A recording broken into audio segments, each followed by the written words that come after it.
Hari Om and welcome to all the divine Atmajyotis. So we've been contemplating the questions that we have framed based on the fourth chapter, and the answers we are forming based on the talks by sriprabhuji on what is titled as Purna Yoga Darshana. So currently we are contemplating Shlokas 4.16 to 4.23, and there we have primarily formed these three questions, and we have taken up the very first question, which is what is action, what is inaction, what is recommended action and wrong action. So on this, we all have been contemplating. So today, I would like to kind of start our session by sharing some perspectives from my viewpoint. So, like any movie, there has to be a roll camera action. So let's start rolling to understand what is that we talk about as karma. So what is the big picture when we think about karma? The big picture is you are there, I am there. And where is that you are there and I am there? You and I are in this, what you and I call as the world. So there is me and there is world.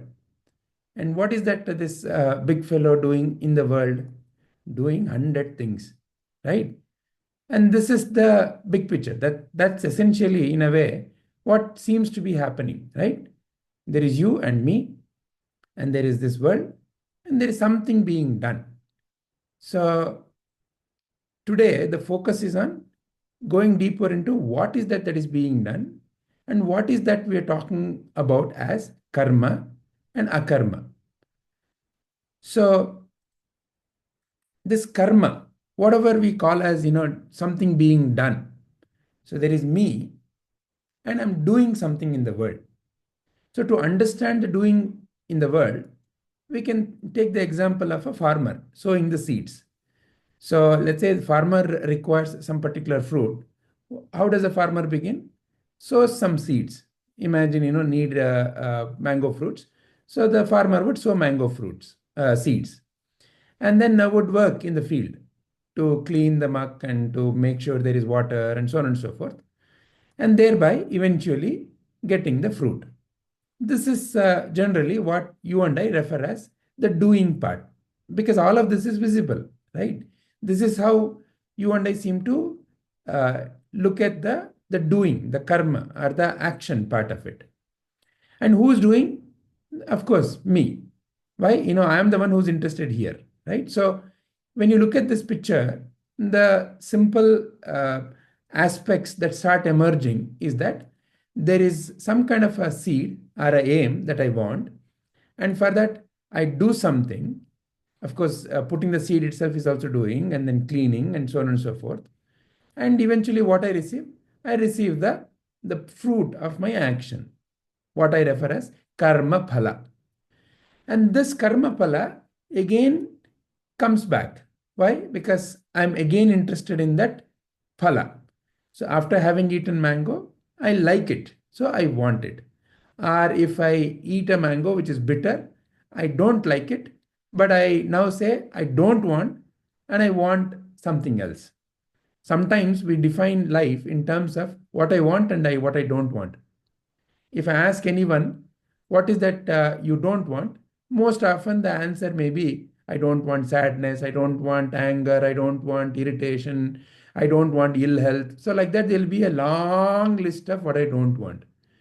And similarly, if I ask you what you want, you will provide most probably, I want to be peaceful, happy, healthy, energetic, joyful. So like that, there'll be a list of things.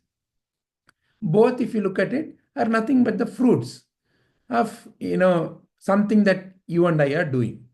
That's how you and I seem to think about life, isn't it? Because only after eating mango I felt nice, so I said, nice, I want this.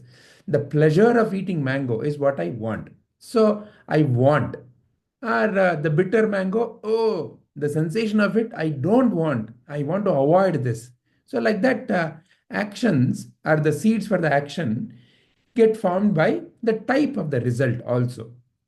And this is the cycle that is eternally going on, isn't it? When you and I observe your and my life, this is what is going on. So now, this is what you and I refer as the cycle of karma.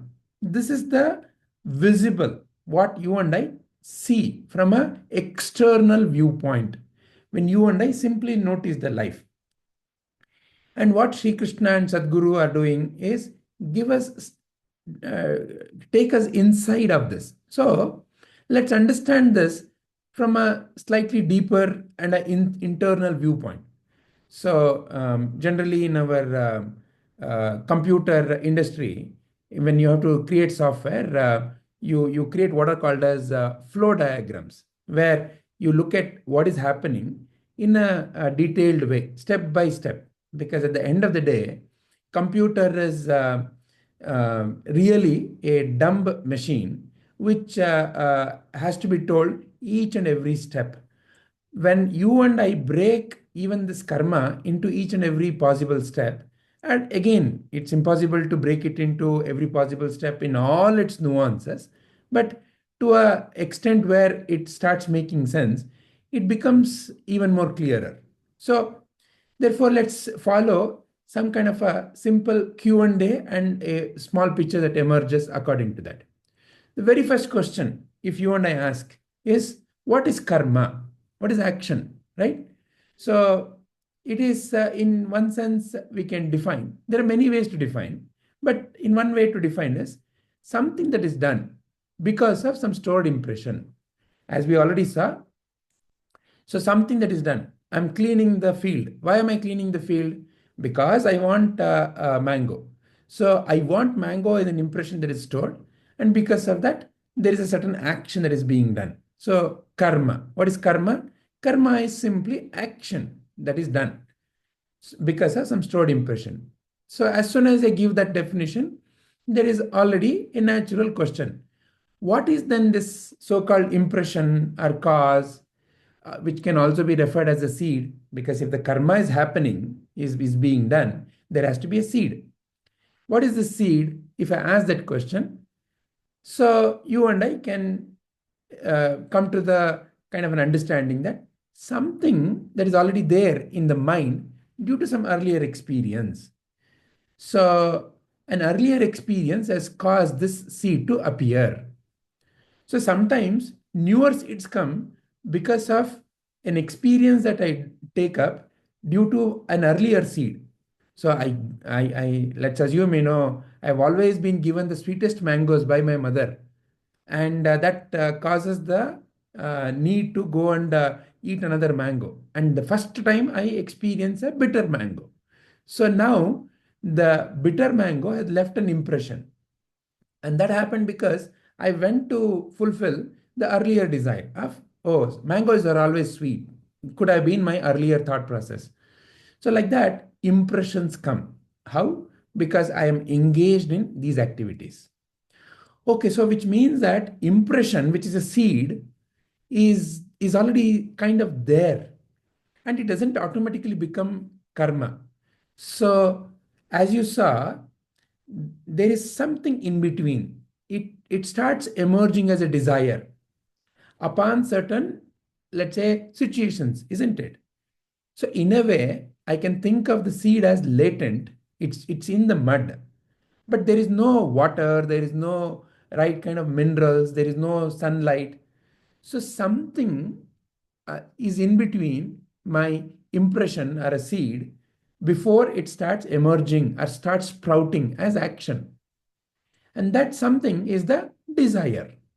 So now I want to eat mango today has become the desire. So the impression for that mango, the seed for that mango is there. And today it is causing this desire, right? So this desire, then I have to ask, what is desire? So when you and I examine, desire is also some kind of a thought, because that is how you and I can express it. What is desire?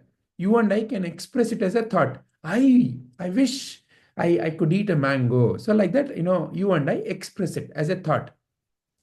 And that in turn triggers, when you notice a little more carefully, further chain of thoughts. Because what is really karma, what is really action, is nothing but chain of thoughts, isn't it? Oh, how do I get mango? Uh, I have to go to the store. What kind of mango will I get? Oh, this raspberry. Oh, how much will it cost? Do I have money? And where do I get the money from? And do I have the card? So like that, if you just notice, any desire leads to further chain of such thoughts, and each such thing can also be called as a mini desire. Okay, so I want mango, because of that I went and to get money. Or because I want money, I need to get card. So like that, it's a chain, right? It's all cascading. It's one leading to another.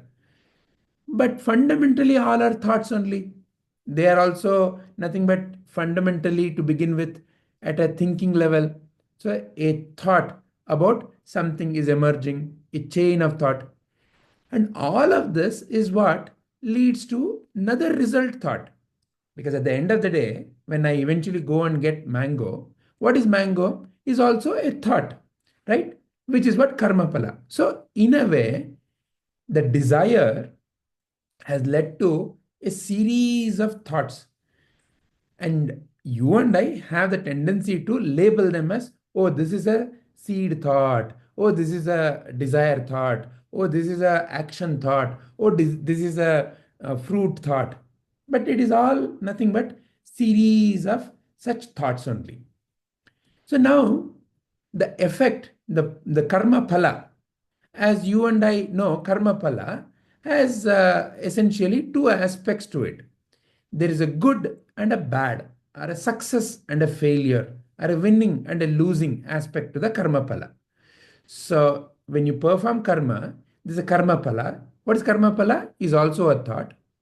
But there's a tendency to examine that karma phala in the lens of success, failure, good, bad, want, don't want, winning, losing. It's the same mango. I got the mango. But there is a tendency in me, in you, to label that mango as good mango or bad mango. Generally, when do you or I refer something as good or something as success? When that particular thing matches mostly whatever I desired. What I desired? Sweet mango. If the mango happens to be sweet, then I call it as, oh, success. If the mango happens to be not sweet or bitter, I call it as, oh, bad, failure. Likewise, in any action, in any doing that I'm involved, I compare against the desire and I label the karma phala in terms of good, bad, winning, losing, success, failure. But fundamentally, it's a karma phala. It's also another thought. Where is this winning, losing? In the thinking. Where is this success, failure? In the thinking. Where is this good and bad? In the thinking. Now, the fundamental next question is, so where all of this is happening is what you and I refer as the mind, isn't it? So the mind, what is mind? If I then ask, is nothing but a collection of all these kinds of thoughts and impressions. All of this is happening in a space called your mind. Correct. So now, how is this happening? It is happening in the way that you're seeing the chain. This is how it is happening. But there's one very important and fundamental question that most often it is missed when we look at this cycle. We tend to get lost on the cycle. But another very important aspect of this is, who is aware of all this? In whose presence all of this is happening? It is like a fridge is cooling, correct? But in whose presence the fridge is cooling? In whose energy the fridge is cooling, right? The fan is rotating, but due to what the fan is rotating? So that important question is missed. So who is aware of all of this cycle? If I ask that question, you and I would say, yeah, I am aware of this. And if I press further, who is this I? The kind of a very intuitive answer that you and I receive, maybe to begin with, is I, this fellow, like that, we refer to the body. But as we have seen through our Gita sessions, through an examination, who is that I who is aware? As we go a little deeper, you and I can eliminate body as being the one who is aware.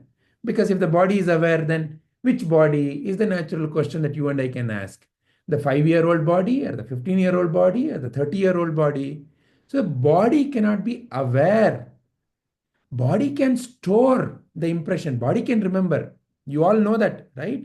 For example, the sensation that you feel in doing something. Let's take a simple example because it is easier to relate to.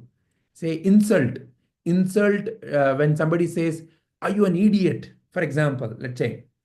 The sensation that you may be feeling is, say, maybe your ears becoming hot, your shoulders becoming tighter, and some kind of uh, feeling of less somewhere around your stomach and your heart region. Maybe let's assume these are the sensations that you have felt.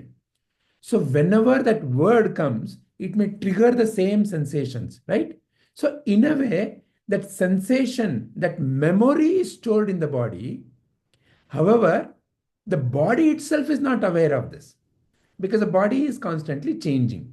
The 5-year-old body is where maybe this sensation came in, this impression came in, this situation happened, and it got stored, it got memorized. But when is it enacting? When is it appearing again and again?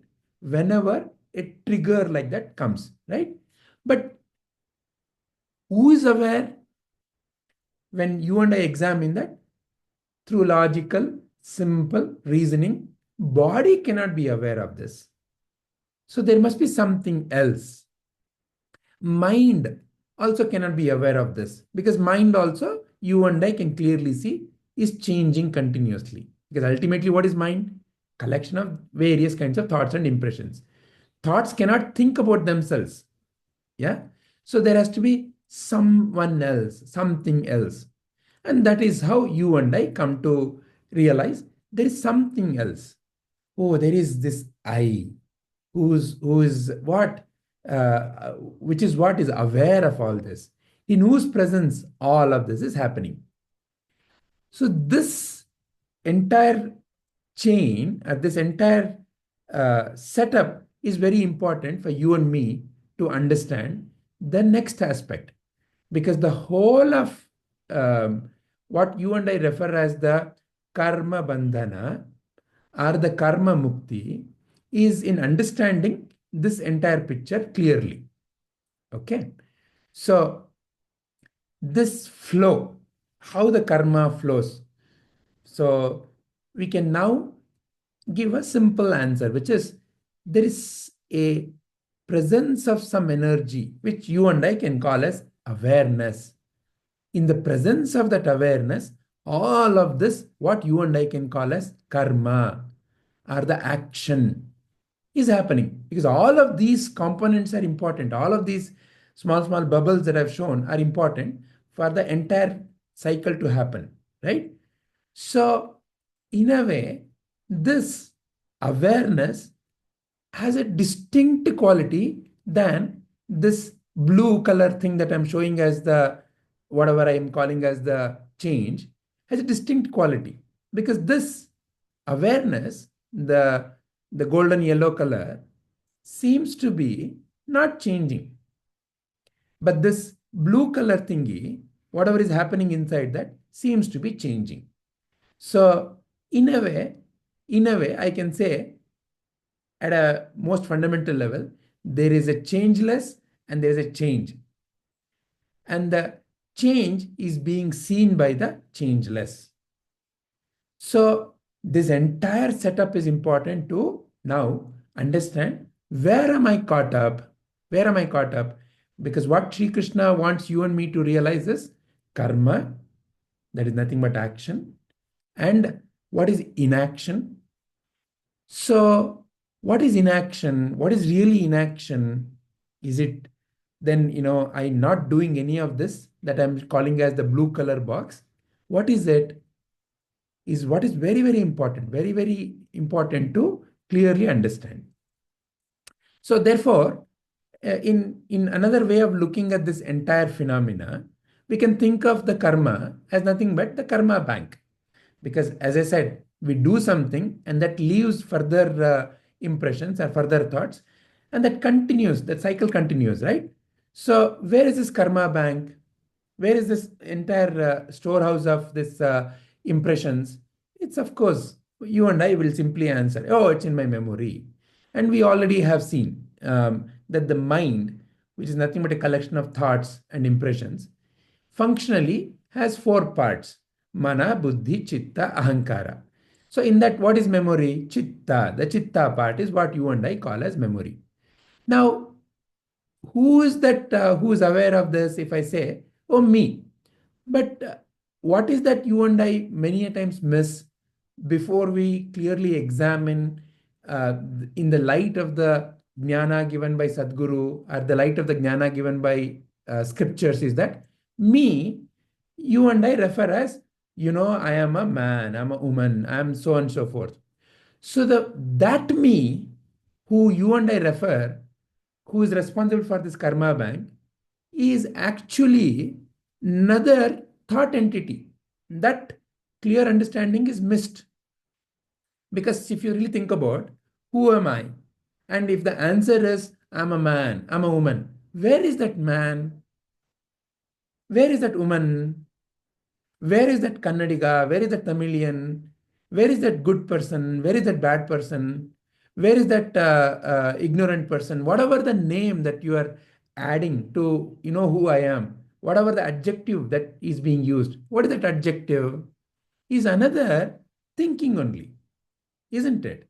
Because when that little baby was born, when you were born as a little baby, there were no thoughts about ignorant person, good person, bad person, Kannadiga, Tamilian, or which particular jati, which particular kula, rich, poor, all those are not there, which you associate with you, which I associate with me.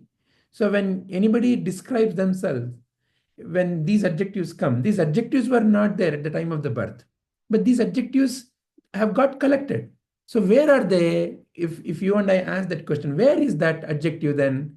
Must be in the memory only. So what you and I, for functional purposes, for social purposes, use as who I am, that also then must be a thought. Where? In this memory. So, and this thought is further leading to other thoughts, because this thought of who I am, this who know I am, who I am, has always some limitations, if you fundamentally notice. Because if I'm a man, I'm not a woman. If I'm a Kannadiga, I'm not a Tamilian. So, like that, in life, this who I am is always, always something, but not something. And depending upon the relationship between this something and not something, there is a tendency, there is a gap that emerges. That in turn triggers action that we already saw. And when that action is performed, it leaves certain impressions. And those impressions, as when you and I continue to perform, starts becoming deep rooted, which is what you and I can call as vasana. And that vasana is what starts emerging as that personality or vritti. So, in a way, when you notice you and I, what you and I call as who I am, is nothing but a thought patterns expressed in sometimes behavior, sometimes as speech, sometimes as the way of thinking itself. So the personality is what is triggering the thinking. So as a mother, when you see your child coming crying, what kind of thoughts emerge? Is because of the motherhood. As a let's say wife, or a husband in front of your husband or wife, what kind of speech comes is because of the concept of being husband or wife. So, what kind of behaviors emerge? Say, for example, when you're driving, what kind of roads to take, what kind of roads not to take, is all driven by who I think I am and what is my relationship to the environment. As an example, if you know who I think I am is afraid of dogs, when I see a dog coming, wagging its tail, maybe it is coming to express its love, but I may get afraid and I may want to turn away and run away. So like that, the very behavior is also driven by this thinking of who I am. So who I am, in a way, is at the root of all my action cycle. Who I am then causes all this cycle of do's and don'ts and wants and don't wants, all of it. Some of it is visible, some of it is not visible. What you and I refer as conscious and, in a way, subconscious or unconscious. And this is what many masters have related to as a iceberg. An iceberg, if you look at it, only part of it is seen from above, lot of it is hidden below. And this iceberg, what is the height of this iceberg? In a physical iceberg, maybe the height can be measured, but your karma iceberg or nothing but your impression iceberg, nobody knows. Nobody knows. Because nobody knows since when you've been gathering and what all you have gathered. But what is clear is that you can be free from this iceberg. How? Because what is at the root of this iceberg is the me thought. Is the me thought. You know who I am thought. You know who I am. This is the root. And this is what the masters have been teaching in how to become free. Because in another way of looking at this whole cycle is to look at this whole cycle or this whole thing as a tree. So the karma tree, at the top of the karma tree, you and I notice the karma of the tree. And that is where you and I are playing the game, the desire, action, fruit game. So I want something and I'm doing something and I want the fruit. So what you and I miss is that this karma tree, this fruit, the tree of fruits has the root, and this root has to be uprooted. But before you one can uproot that from the root, first of all, the want for this karma phala has to reduce. Otherwise, I will be constantly playing only at the top level, right? So, therefore, the first thing, perform your actions as an offering to the Lord. As an offering to the Lord. So, first thing that Sri Krishna taught is give up the desire for the fruit. The second thing that Sri Krishna taught is do it as an offering to me. So, which means my desire for the fruit and the nature of my desire both have to be modified, both have to be cleansed. Because right now, the me wants something. That me, for me to understand who is that me, I need to first of all become peaceful enough to examine. So that's why Sri Krishna Sadguru first suggests do service. Do service. Because the service reduces the desire for the fruit and also reduces self. You know, what I got, what I didn't get, what I want, what I don't want. The me thoughts, the me thinking. Then comes a stage where the root can be seen. The root is fundamentally the understanding about who I am, the ignorance about who I am, not knowing who I am, is the one which has caused this entire cycle of feeling of incompleteness. I am such and such. I am not such and such. Therefore, whatever I am and whatever I am not is creating a gap. And that gap is creating this feeling of I am not that, but I have to be that. So that ignorance of who I am has caused this deep rooted desire to be something else. I am not intelligent. I have to be intelligent. I am not good looking. I have to be good looking. I am not rich. I have to be rich. So, this feeling of I am not something and not knowing who I truly am has caused this root for this tree, the ignorance of who I am. Or, in other words, who I think I am is my ignorance. Whoever I think I am is my ignorance, causing the feeling of incompleteness. That has to be uprooted. And what is the way to uproot that? Only through examination, only through self enquiry. Who am I? Who is this? Who is going through this cycle? Who is this who is saying, I want that, I don't want that? Who am I truly? That has to be examined. And to examine that, first of all, I have to become quiet enough because it is not a simple examination. It's actually very simple, but in a way, not very simple. Because it all depends upon where my focus is in any given situation. Let's take a simple example, which my master always gives. Let's say there is a revolving fan. I can continue to look at myself as a point along the blade of that fan. So when I think of myself as a point at the periphery of that fan, what big circles I'm taking? Big circles, no? But as I start becoming closer and closer to towards the center, if you notice, as I start coming towards the center, my circles are becoming smaller. My circles are becoming smaller and smaller and smaller.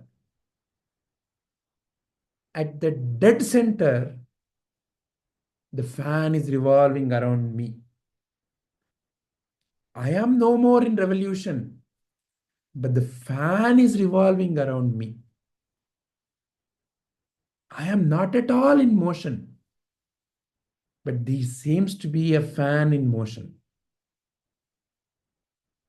So, this is the distinction between the karma and true akarma.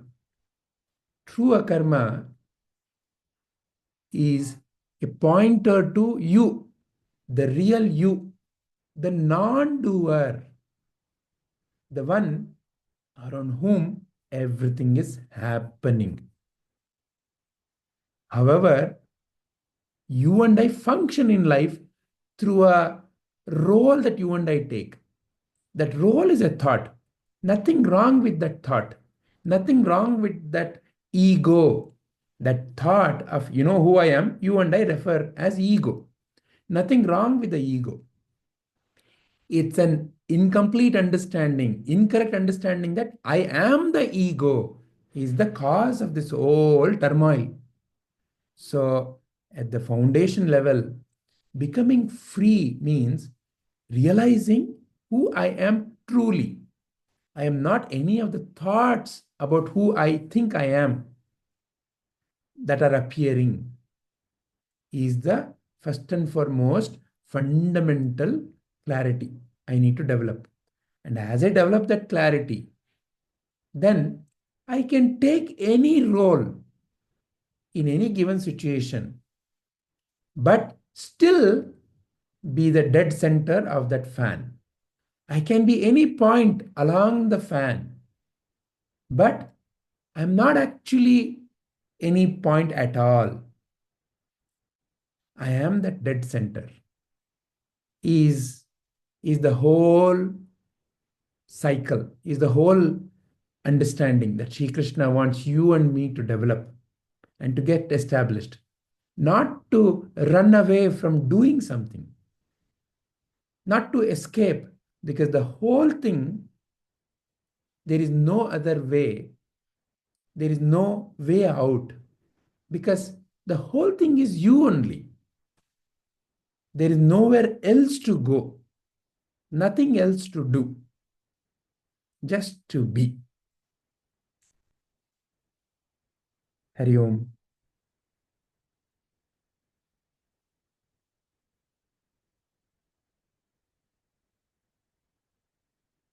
Are there any questions or additional thoughts or clarity that we looked at that is needed?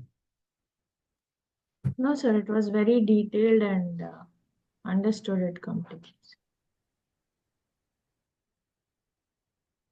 Krishna ji, Smita ji, is there anything that you would like to say or ask?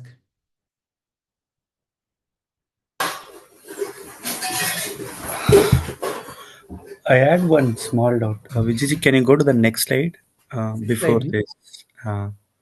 Before This one. Yeah. no no previous Before desire. this ji. Yeah. Yes, yes. What is so I got it like there's a karma and cause is like earlier experiences, and so there is a desire which is again um, Which leading to stems action. from the impression stored. Correct. So uh, okay, cause of desire, like why the desire itself is occurring. So that's the At least, beauty of this like, model, no? So if you yeah. see here, cause of Uh, desire is stored impression, right? yes, yes. How did the impression come? Because of the karma pala. Okay. Yes. Yeah. So therefore, the beautiful there are some questions which have no answer, but Yeah, you yeah. can be free of the question. Uh, Because naturally that thinking leads to next question, which is, oh, so then when did this cycle start? yeah. And why it is all happening? Like, Why? you See, know, these two are in what can be referred as unknowable type of questions. Yeah. uh, It is unknowable. It is uh, unknowable since when the cycle is in place. mm, But what is knowable is that this cycle seems to be a natural cycle. mm, It is there. So therefore, the right question for you and me is, okay, is it possible to be free of this? So mm, therefore, in Vedanta, it is said, what is the root of the ignorance in terms of the time? What is the size of the ignorance? What we call referred as our iceberg. mm, Can it be known? Ajnana, can it be known? No, Ajnana can never be known. But it can be cut at the root. By what? By realizing that I am not that. So mm. the focus has to shift from This understanding this to to knowing this and being this, and okay. then playing the game. And that is what Mm, Shri Krishna says. Though I am the Akarta, Krishna is saying, but I am mm, fully involved. The moment I realize that there's nothing that this can give me, or nothing that this can take away from me, that is not already there in me. I am mm, Shuddhoham Purnoham. I'm already complete. This is not going to make me complete. mm, The whole uh, ignorance or the whole misunderstanding is that this cycle is going to make me complete. This cycle can never make me complete because this cycle is self fulfilling. mm. I can come out of the cycle. Yeah. It can be seen in another picture. Generally, you have seen this picture also. This picture would be something like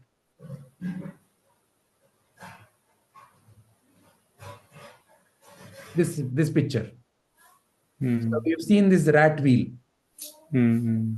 So the wheel is turning. Why the wheel is turning?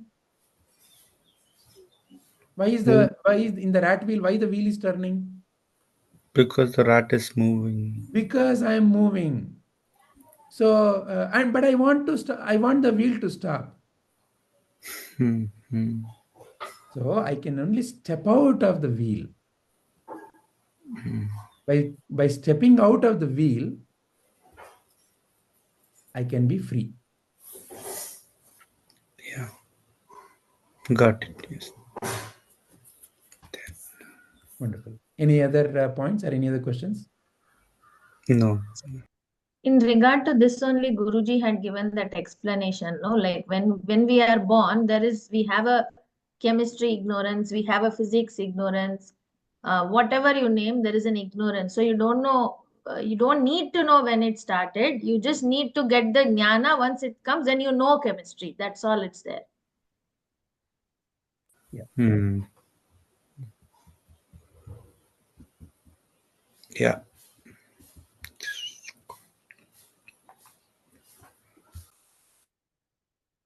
Smitaji, anything to add? Anything to ask?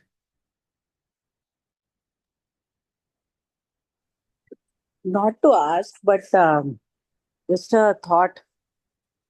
And we had discussed this before also, and I think in Mahabharata, even Sri Krishna is not spared in the end. Even he gets shapa, yeah, right? So whether you do, I mean, irrespective of your action, the outcome can be anything. So why chase it itself? Okay, so are you making a statement or are you asking a question?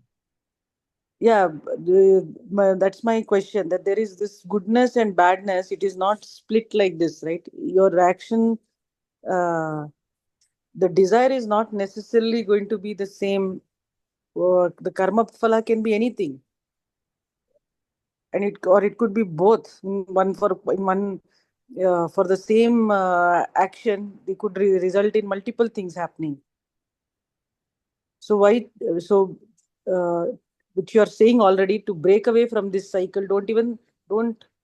Uh, there is no splitting. Anything can happen. There is no. They're actually not even linked. Sometimes you may think that okay, good is happening, but actually, in some other way, it may be uh, doing a bad thing also.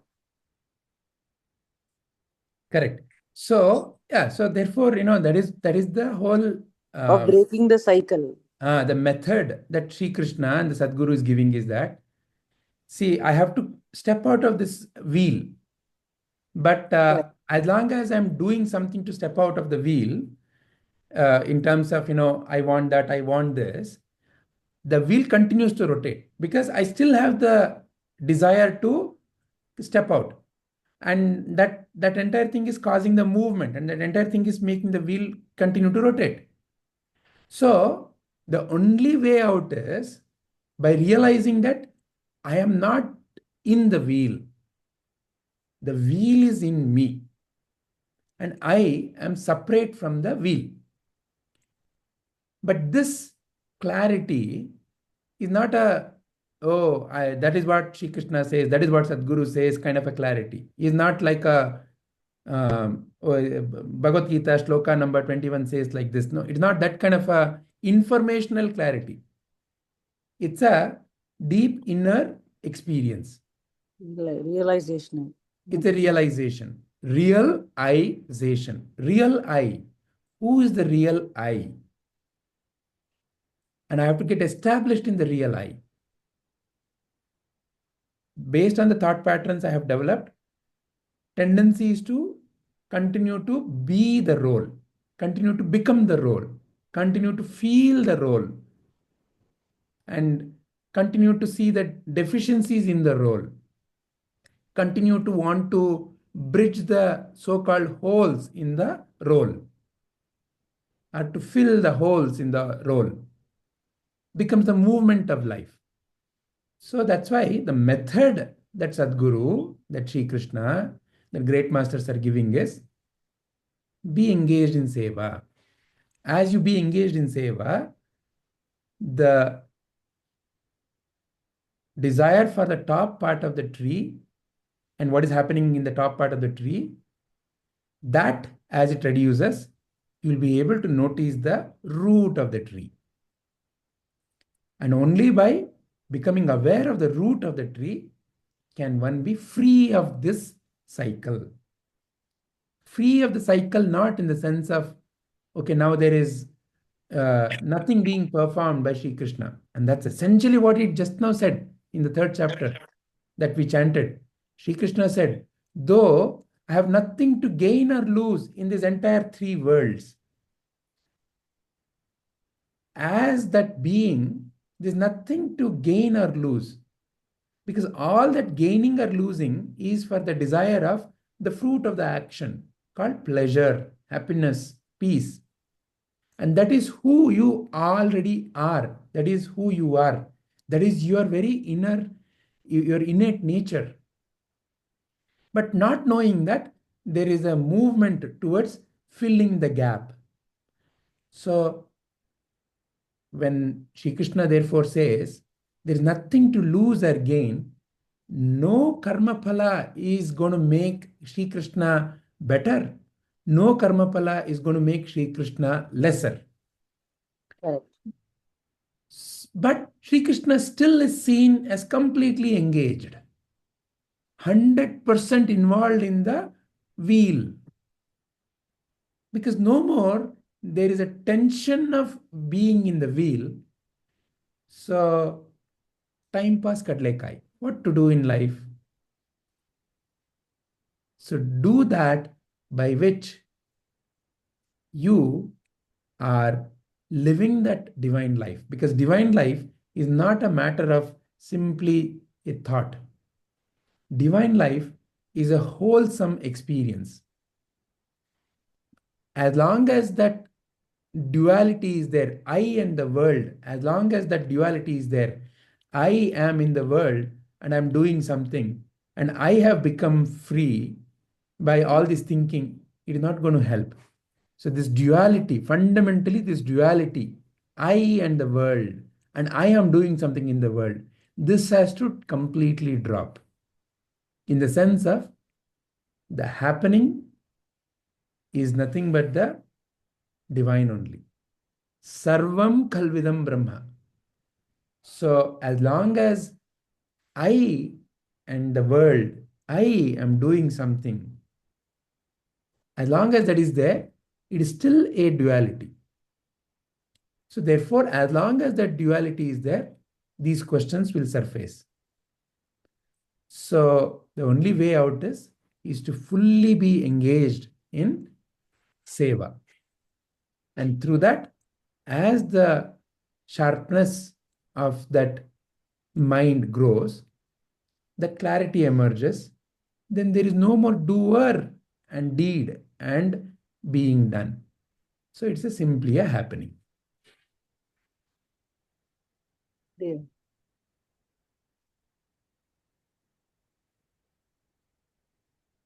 Padma, anything to offer from your side? ಏನಿಲ್ಲ sir, ತುಂಬಾ detail ಆಗಿತ್ತು, ತುಂಬಾ ಚೆನ್ನಾಗಿತ್ತು. All right. So with that then, I hope we can say we have, each of us have shared our viewpoints for this. So in our next session, we can take it up from here. Hari Om.